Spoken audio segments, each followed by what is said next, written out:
Dalam hidup ini tidak punya uang masalah sehingga kemudian Anda bisa saja terjerat dalam hutang dan beragam kesulitan lainnya. Tapi banyak sekali orang yang berpikir kalau punya uang, kaya raya pasti tidak ada masalah. Siapa bilang? Dan bagi sebagian orang juga bingung uangnya harus diapakan. Karena punya uang ini tentu saja ada resiko-resiko yang harus dihadapi dan tidak semua orang siap untuk menghadapi kondisi seperti ini. Nah, bagaimana sekarang kalau kita punya uang dalam situasi bumi ini sedang mengalami gonjang-ganjing perubahan yang sangat besar?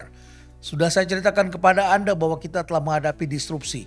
Disrupsi ini bukan hanya soal produk, tetapi juga persoalan gaya hidup yang berubah, sehingga konsumen berubah, pemerintah berubah, cara pandang berubah, ekonomi berubah. Bahkan di Amerika Serikat banyak ekonomi yang kebingungan. Ini gimana ekonomi ke depan? Ada yang mengatakan akan terjadi resesi. Katanya pasti tahun 2023. Kemudian ada yang mengatakan bahwa 66% terjadi tahun depan, 12 bulan dari sekarang. Itu kata The Fed. Kemudian juga diamini oleh Bloomberg. Tapi ada lagi yang mengatakan enggak, 99% kami yakin, kata Conference Board, yaitu akan terjadi bulan Februari yang akan datang. Di Amerika Serikat sendiri banyak sekarang yang mengatakan bahwa ekonomi tidak mudah. Bahkan The Fed telah menaikkan bunga menjadi 5,5%, jadi besar sekali, tertinggi sepanjang 22 tahun. Demikian pula Anda yang menyimpan uang, mau taruh di mana ini uang ini? Bisa ditaruh uangnya di US dollar, tapi kita pikir dolar ini akan berkurang. Tapi ternyata dolar ini menjadi 15.300. Saya bisa bercerita panjang lebar mengapa kondisinya menjadi sebesar itu. Tapi bumi ini tengah menghadapi ketidakpastian. Oleh karena itu seorang ekonom Amerika yang bernama Benjamin Graham pernah mengatakan bahwa successful investing is managing risk, not avoiding it. Jadi resiko jangan ditolak tapi dikelola.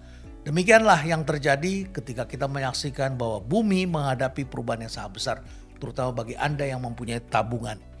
Sebagian orang memang menabung dengan kerja keras, dengan upaya-upaya investasi yang telah dilakukan dan berharap suatu hari di hari tuanya mereka bisa mempunyai tabungan untuk jalan-jalan, menikmati perjalanan mengunjungi keluarga yang ada di tempat lain, menengok cucu, dan membiayai kesehatan.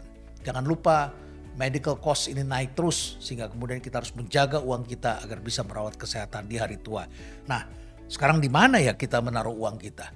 Kalau lautan tenang ya banyak pilihan, tapi ibarat seorang pelaut, maka pelaut yang hebat selalu akan membaca lautan di depan akan seperti apa. Inilah era yang disebut dengan era uncertainty ketika ombak begitu kuat dan pelaut yang hebat memilih untuk menepi, mencari pelabuhan atau pulau-pulau yang lebih aman. Karena dengan begitu maka dia bisa menunggu sampai badai berlalu. Maka pada saat itu dia akan mencapai tujuan lebih cepat ketimbang mereka gonjang-ganjing di lautan dengan ombak tinggi dan setelah itu seluruh pelaut dalam keadaan mabuk dan tidak bisa meneruskan perjalanan. Atau kapal mereka tenggelam. Supaya tidak tenggelam itu maka kita harus tahu pilihan-pilihan investasi ini. Ada misalnya Anda yang menghindari resiko-resiko, Anda memilih untuk deposito, taruh di bank. Ada yang memilih lebih aman lagi, ini ada obligasi dengan kupon tetap. Kemudian ada lagi, enggak saya yang senang beresiko, saya memilih untuk main saham-saham tertentu. Ya pilihan memang sangat banyak dan tentu saja tidak bisa saya jelaskan satu persatu. Nah sekarang kita lihat, deposito itu bunganya adalah sekitar 2% sampai 5%, tergantung banknya. Kalau banknya sedang butuh duit dia akan kasih bunga yang lebih besar. Tapi kan ini beresiko, saya kira sebagian besar Anda pernah mendengar ada orang yang taruh uang di sebuah bank yang kita pikir bagus, ternyata ya bank ini bermasalah dan akhirnya uangnya hanya diganti sebesar 2 miliar rupiah oleh lembaga penjamin simpanan. Karena itu jumlah maksimum. Tapi juga bisa terjadi Anda digantinya 20 tahun ke depan dan itu sudah pernah terjadi. Jadi hati-hati dengan tawaran bunga deposito yang sangat tinggi karena ini sangat berisiko. Nah kita lihat katakanlah normalnya Anda dapat bunga deposito 5%. Tapi pajak bunga deposito 20%. Jadi 20% dari 5% itu artinya 1%. Jadi Anda terima hanya 4%. Sekarang kita lihat obligasi. Obligasi ini dikeluarkan oleh negara. Waktu saya belajar di sekolah bisnis ini disebut sebagai risk-free assets. Jadi bukan berarti tidak ada risiko, pasti ada risiko. Tapi dibandingkan dengan yang lain, dia risikonya lebih rendah begitu. Dan kalau Anda dapat kupon dari obligasi di bibit 7% per tahun, maka Anda kena pajak 10%. Nah 10% dari 7% itu adalah 0,7%, maka Anda terimanya 6,3%. Jadi selisihnya 2,3%, nah ini kan lumayan ini.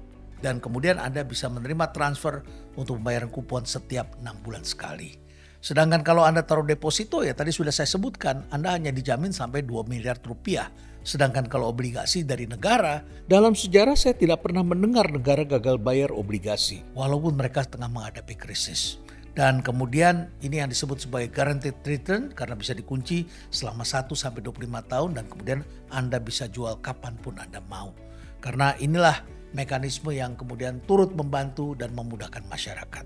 Lantas di mana kita lakukannya? Dari pilihan-pilihan yang ada, saya kemudian memilih pada beberapa. Tentu saya akan memilih yang jumlah investornya sangat banyak. Saya cari yang jumlah terbesar, yaitu Bibit. 5 juta investor.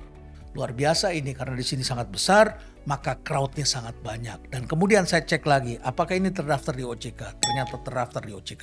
Ini menjadi sangat penting, bukan hanya bagi Anda yang mau menabung atau mau investasi, tapi juga bagi Anda yang meminjam. Karena kadang-kadang mereka menyamar-nyamarkan. Nah, saya tentu mengapresiasi di Bibit ini karena mereka memberikan akses untuk pembelian sebesar 1 juta rupiah. Sehingga kita yang mempunyai uang terbatas tentu bisa juga membeli obligasi. Belajarlah untuk melakukan hal seperti ini. Karena sejak inovasi hebat ini ditemukan atau diadakan, saya kemudian bisa memindahkan sebagian besar pendapatan di perusahaan saya untuk disimpan dalam bentuk obligasi. Karena situasi yang menghadapi yang disebut sebagai uncertainty. Seperti itu saya kira yang kemudian saya melakukan pilihan. Dan kalau ditanya lagi, mengapa harus di Bibit Pak? Tentu saja saya bisa memberikan banyak alasan. Yang penting adalah kalau kita melakukan di aplikasi, maka kita bisa melakukan 24 jam per hari dan kemudian 7 hari dalam seminggu. Ini berbeda kalau kita harus datang ke kantor bank misalnya. Itu bukannya Senin sampai Jumat, kita harus menunggu sampai Senin. Tapi kalau hari Jumat malam Anda berubah keputusan, Anda bisa jual malam itu juga melalui aplikasi. Jadi ini adalah kemudahan-kemudahan yang memungkinkan untuk kita lakukan. Nah, sekali lagi kita harus mencari aplikasi yang aman, terdaftar di OJK, dan kemudian kepemilikannya saya lihat bisa atas nama pribadi. Dan yang lebih menarik lagi adalah di situ saya menemukan ada fitur ahli waris. Ini berbeda sekali dengan kondisi sebelumnya ketika saya taruh uang, di situ tidak ada ahli waris dan seringkali saya mendengar cerita ahli waris yang orang tuanya meninggal ternyata tidak bisa mengurus uang yang disimpan di lembaga keuangan. Oleh karena itu maka kita harus waspadai hal seperti ini dan mudah-mudahan Anda juga bisa menikmatinya bersama dengan keluarga.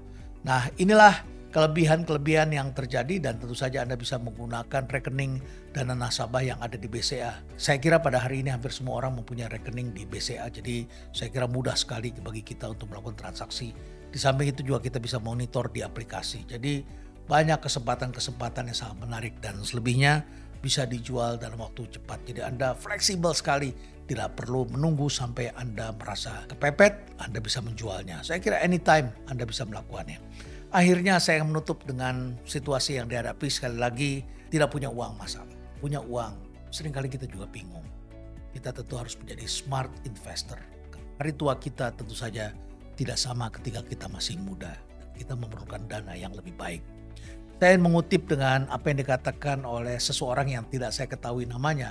Tapi dia mengatakan resiko terbesar bukanlah tidak mengambil resiko sama sekali. Karena tidak mengambil tindakan apa-apa bisa mengakibatkan Anda kehilangan kesempatan dan tidak bisa tumbuh. Stay relevant.